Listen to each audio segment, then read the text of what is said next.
kilala ang ina na si Nora, hindi niya tunay na pangalan. Nang ang kanyang anak na si Fatima, hindi rin niya tunay na pangalan, biglang namilipit sa sakit ng tiyan. Hindi niya ma-explain, basta masakit daw po. Yung tiyan niya lumalaki na siya, tapos matigas po. Grabe yung suka niya. Malapit na tayo.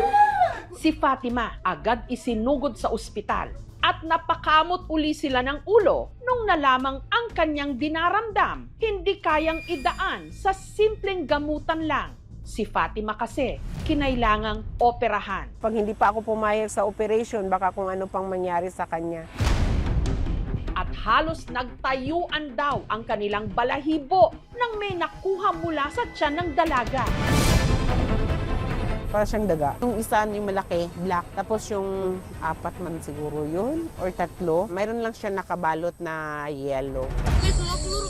Ano ang nakuha sa loob ng tiyan ni Fatima? In the world, nasa 120 lang ang recorded cases. Kaya sobrang rare talaga nung kaso ng pasyente natin na to. Mga magulang, nababantayan niyo bang maigi ang inyong mga anak?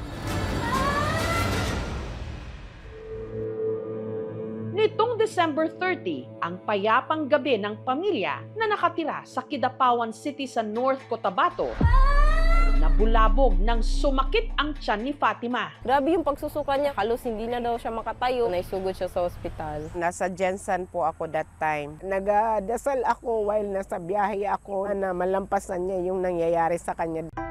Pagdating ko doon, hindi ko maiwasan na mag-iyak nung makita ko yung anak ko na namimilipit sa sakit. Agad siyang sumailalim sa iba't ibang mga pagsusuri. Nakita doon sa x-ray niya na merong bukol. Hindi siya ma-explain na bukol, lumalaki na siya, tapos matigas po. Grabe yung suka niya. Dahil dito, kinailangan ding operahan. I-address yung cause. So in this case, foreign body ingestion. Pwedeng ito mag-cause ng pagbabara sa bituka. Pag mas lumala pa or sa severe cases, magkaroon ng perforation or pagkabutas ng bituka. Siyempre, pag di naagapan, pwedeng ikamatay ng patient. Andun yung takot ko na baka hindi niya kayanin. Sabi ko sa kanya, kahit anong mangyari, sabi ko, wag mong kalimutan ang Allah.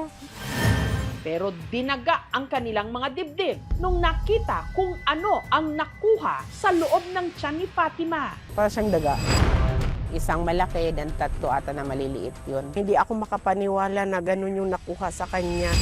Hanggang inamin ni Fatima na di umano, meron siyang kaibigan na nag-udyok sa kanya na kainin kung ano ang nakita sa kanyang tiyan. Itanong ko sa kanya, bakit ganun, umabot ka ng ganun? Meron daw siyang kaibigan.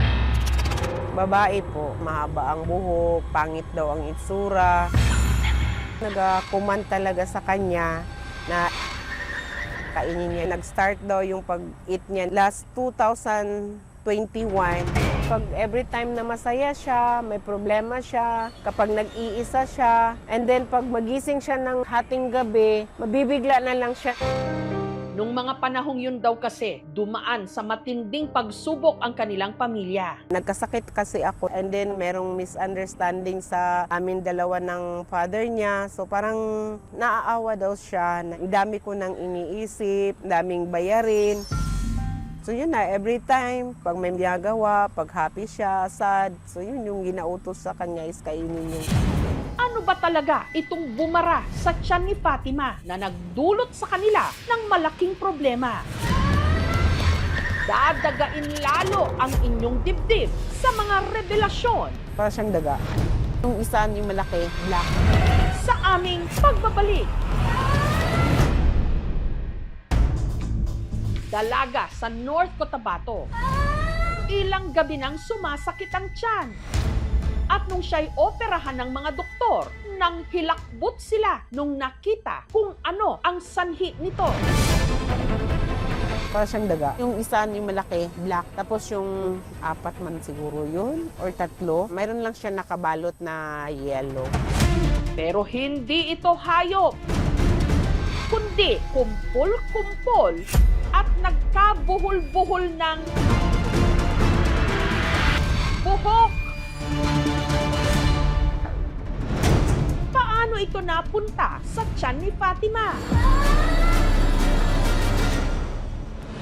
Si Fatima, palaayos daw talaga. Mahilig siya ng passion. Kung ano-ano yung style na buhok na ginagawa niya. Kaya ganun na lang daw ang pagtataka ni Nora nung napansin niya na ang buhok ng kanyang anak umiiksi at numinipis. 2024 man siguro. Sabi ko, ano ba nangyayari sa buhok mo? Bakit ganyan? Pag wala siyang hijab, makikita mo yung mga buhok na yan nagtayuan po. Na parang bagong tubo. Yun pala, si Fatima mismo ang kumakain ng kanyang buhok. Ilang ulit po kami nagupitan ng buhok. Yung sa kanya, siya yung naglinis nun kasi sabi ko, ikaw na bahala maglinis niyan. Nagulat ako, bakit ganun? Nagkakain ba siya ng buhok? Di umano, may kaibigan siyang nag-udyok na gawin ito. Hindi ako makapaniwala na ganun yung nakuha sa kanya. Walang halo po na dumi. As in, purely hair po siya. Yung buhok hindi natin na digest. So, kung kinain natin ito, lalabas din natin ito na buhok pa rin. Dahil ito dun sa compressive effects ng hairball, sumasakit yung tiyan natin. Delikado ito. Ang laking question mark sa isip po, bakit buhok?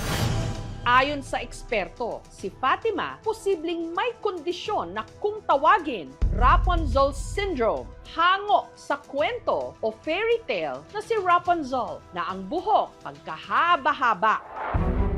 Ang Rapunzel Syndrome karaniwan daw dulot ng psychiatric condition katulad ng trichotillomania o yung nakaugalian na paulit-ulit na paghila ng buhok. Gayun din ang tinatawag na trichophagia o ang pagkain ng sariling buhok. Baka yung bata, dahil nasa-stress siya, doon siya nakakuha ng tinatawag natin na enforcement, na nare-reward siya. Mukhang may kinalaman ito sa mga family conflicts o di kaya interpersonal conflicts niya. Halimbawa, hindi expressive yung bata, doon niya na ilalabas. Yung sa Rapunzel syndrome, nagagamot naman yan, operasyon ang usual. Pagdating naman sa psychological condition, cognitive behavioral therapy, kung saan yung kanyang pattern of thoughts ay imamanage, imbis na yung buhok na hinilahin niya o kainin niya, meron siyang stress ball na hindi nakakasama o nakakasakit sa kanya. Pwedeng nagkakaroon siya ng imaginary friend. At itong kaibigan na ito ang nagsasabi sa kanya na tanggalin mo o kainin mo yung buhok. Hallucination, kung ito ay actual na naririnig, pwede rin na ito ay isang paniniwala. So ang tawag naman doon ay delusion. Kaya napakahalaga talaga na magkaroon ng psychological assessment yung bata. Itong tinatawag na imaginary concept po ay ito ang tinatawag namin na dasar o evil. Ito ay kinikonsider sa Islam na haram. Kung baga ay nagmi-mislead sa mga tao, dapat serious tayo. Ang maging kwan natin is connection. Huwag po tayong mag-isolate. Panatiliin natin ang pananalig natin kay Allah. Susundin ko po yung sabi ng doktor na ipapa-refer daw kami sa psychiatrist. Ang problema, hindi sapat ang kinikita ni Nora bilang guro at ng kanyang mister na driver para sa mga gastusin sa pagpapagamot ng anak. Kulang na kulang po talaga. Pag wala akong pera, paano na lang? Ma'am, from Social Welfare po. Ang mga kawani ng Kidapawan City Social Welfare Office nagpaabot ng tulong. Ang aming programa nagbigay din ng tulong pinansyal. Hindi ko pa expect eh.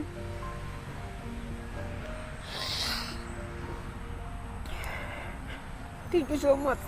Food packs, tsaka po financial assistance, 10,000 pesos. Pwede po natin silang i-refer sa DSWD sa provincial government. Nag-o-offer din po silang assistance. Thank you so much po talaga, ma'am. Malaking tulong na po ito sa amin. Samantala, matapos ang mahigit 1 linggong pagkaka-confine sa ospital, kahapon lang na-discharge na si Fatima sa ospital.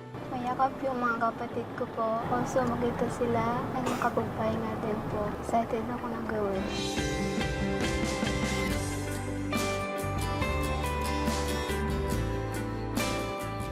Ngayong nakauwi na siya, mas okay na din kampante, kaya lagi na din makita po. Basta masaya po.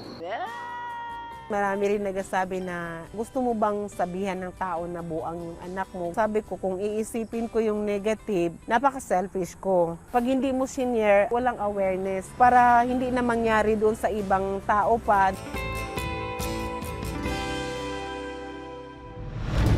Samantala, ang kumpol ng buhok na nakuha sa tiyan ni Fatima, agad nilang sinunog. Para hindi na daw babalik. Kung minsan, ang sakit na dinadala ng sikmura may pinanggagalingang hindi agad nakikita.